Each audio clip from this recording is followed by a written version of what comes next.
Au nom d'Allah, le très miséricordieux, le très miséricordieux. Bienvenue dans le domaine de la programmation. Si tu es intéressé par ce domaine et tu souhaites devenir un programmeur, alors il faut savoir qu'il y a un ensemble de concepts, un ensemble des notions, un ensemble des connaissances de base sur l'algorithmique, c'est-à-dire sur la discipline qui traite les algorithmes qu'il faut savoir. Alors, premièrement, qu'est-ce qu'on désigne par un algorithme? Pourquoi on fait des algorithmes? Quel est l'emplacement de l'algorithme dans la démarche de développement d'un programme? Alors, comment représenter des algorithmes? Et autre information qu'on va essayer de traiter dans une série de vidéos qui sera sur les algorithmes. Allons-y. Premièrement, dans cette vidéo-là, on va essayer de voir c'est quoi un algorithme, pourquoi un algorithme, quel est l'emplacement d'un algorithme dans la démarche de développement d'un programme, comment on fait la représentation des algorithmes et quelles sont les étapes à suivre pour élaborer un algorithme. Donc, prenons le premier problème suivant, préparer un gâteau. Donc, ensuite, préparer un gâteau, c'est-à-dire avoir comme résultat un bon gâteau. Donc là, on doit premièrement disposer des ingrédients qui sont des données et une recette qui est une suite d'instructions, un ensemble des instructions qu'on doit suivre sur ces données-là pour avoir ce résultat-là. Alors, lorsque tu prépares un gâteau, on dit que tu exécutes un algorithme. Prenons un deuxième problème, calculer le montant total. Donc, supposons qu'on a un bon dans lequel on a un ensemble de pièces, la quantité commandée, le prix unitaire et le total en dirhams. Alors, ensuite, calculer le montant total. Donc, pour faire ceci, on doit suivre un ensemble des étapes. Premièrement, on doit calculer le total pour chaque pièce en multipliant le prix unitaire et la quantité commandée. Deuxièmement, on va calculer le montant hors taxe. Troisièmement, on va calculer la valeur de TVA. Et comme quatrième étape, on va calculer le montant total. Donc là, on dit que on exécute un algorithme pour savoir calculer le montant en total. Donc,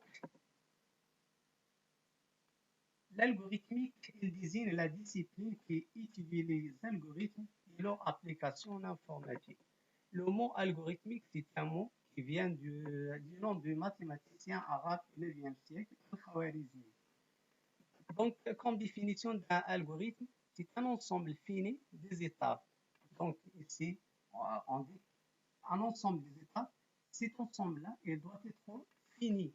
Donc, on n'a pas, ou bien pour parler d'un algorithme, ces étapes-là, elles doivent être finies et ordonnées, c'est-à-dire enchaînées. Dans l'exemple de la préparation d'un gâteau, alors donc si on a oublié une étape ou bien on a inversé l'ordre des étapes, alors donc dans ce cas-là, on ne doit pas avoir un bon gâteau. De même, si on veut calculer le montant, donc si on a oublié ou bien inversé l'ordre des étapes, alors là, donc on ne va pas avoir un bon résultat.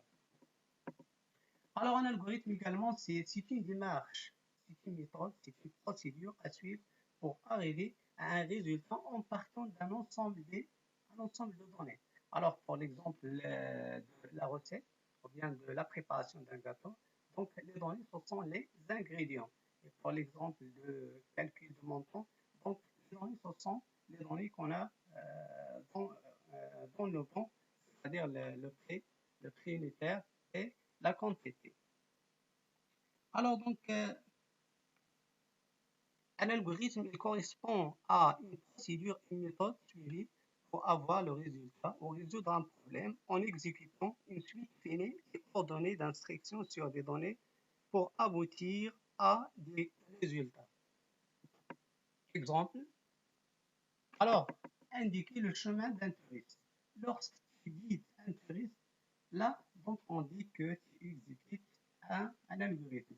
Alors, c'est ce touriste-là, s'il n'a pas suivi les instructions dictées, c'est-à-dire s'il a inversé l'ordre des étapes ou bien s'il a oublié une étape, donc il ne va pas arriver à son objectif. Donc, on dit qu'il exécute un algorithme. De même, lorsqu'on résout un problème en maths, une équation par exemple, là donc on exécute un algorithme. Donc si on a oublié une étape ou bien si on a inversé l'ordre des étapes, on ne va pas avoir une bonne solution de problème.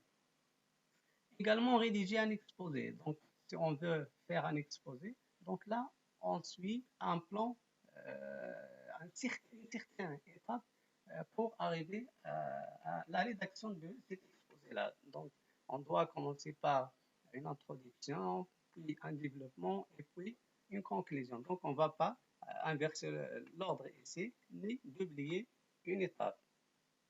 Préparer un repas. Alors, donc, également, lorsque tu prépares un repas, donc, on dit que tu exécutes un algorithme, créer un compte, faire un appel téléphonique et également euh, faire un calcul, envoyer ou bien publier un message, prier, conduire, dessiner. Donc, tout ce qu'on fait, les tâches qu'on fait, dans un ordre bien déterminé, on dit qu'on exécute un algorithme. Alors, quelles sont les caractéristiques d'un algorithme? Un algorithme, premièrement, il doit être lisible, c'est-à-dire l'algorithme, ou bien il doit être compréhensible même par un homme informaticien de haut niveau, c'est-à-dire elle peut être transcrite en n'importe quel langage de programmation précis. Elle ne doit pas porter de confusion, ni d'ambiguïté, ni de redondance. Concis, il doit être simple et court.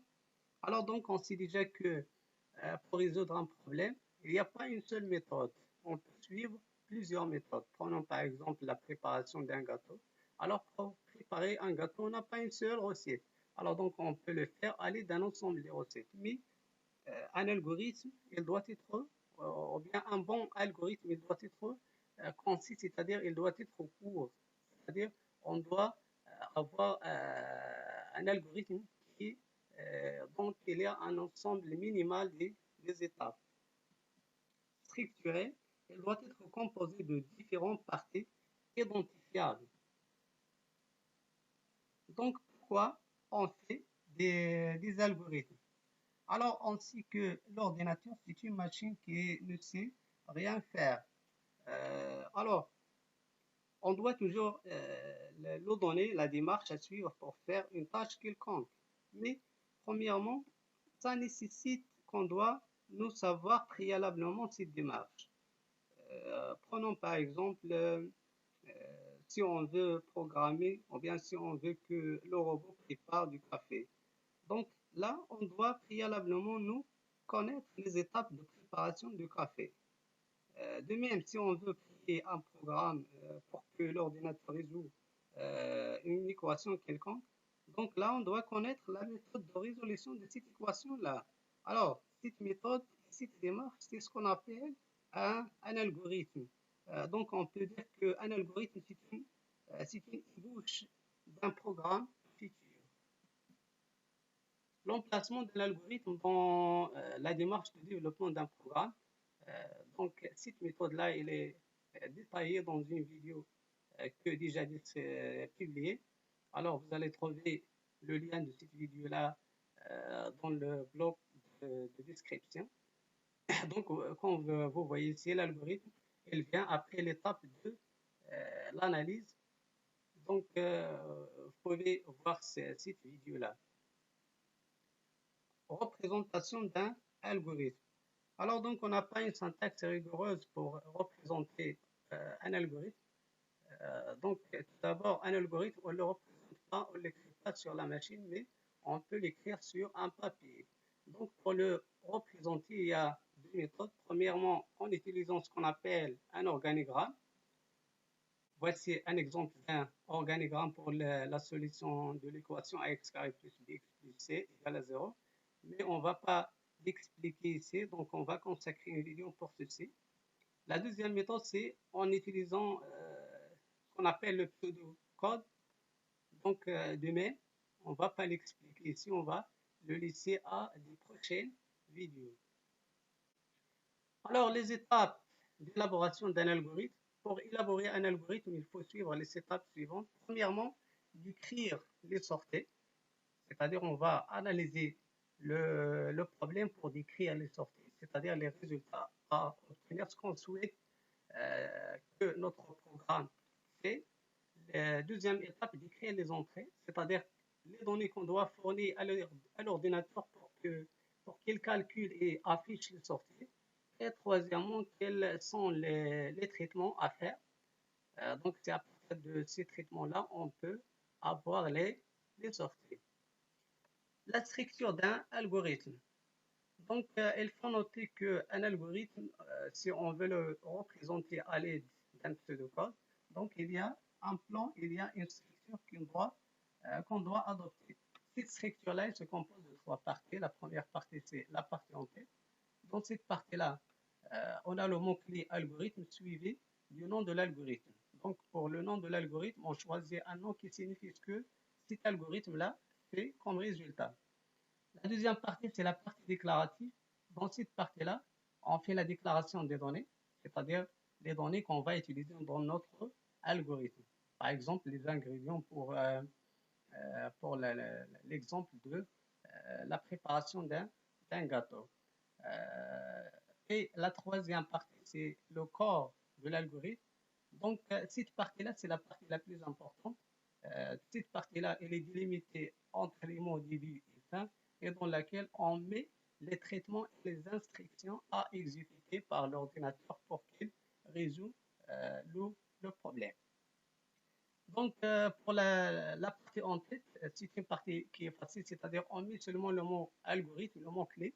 Donc, un algorithme, il doit commencer par ce mot-là et suivi de nom de l'algorithme. Pour la deuxième partie, la partie déclarative, dans cette partie-là, on déclare les données. Alors, on va expliquer cette partie-là dans la prochaine vidéo. Donc, la prochaine vidéo, ça sera sur les données d'un algorithme dans laquelle on va essayer de voir comment déclarer les données, c'est quoi une variable informatique, c'est quoi une constante informatique, quelle est la syntaxe pour déclarer une variable et une constante, et également quels sont les types de données.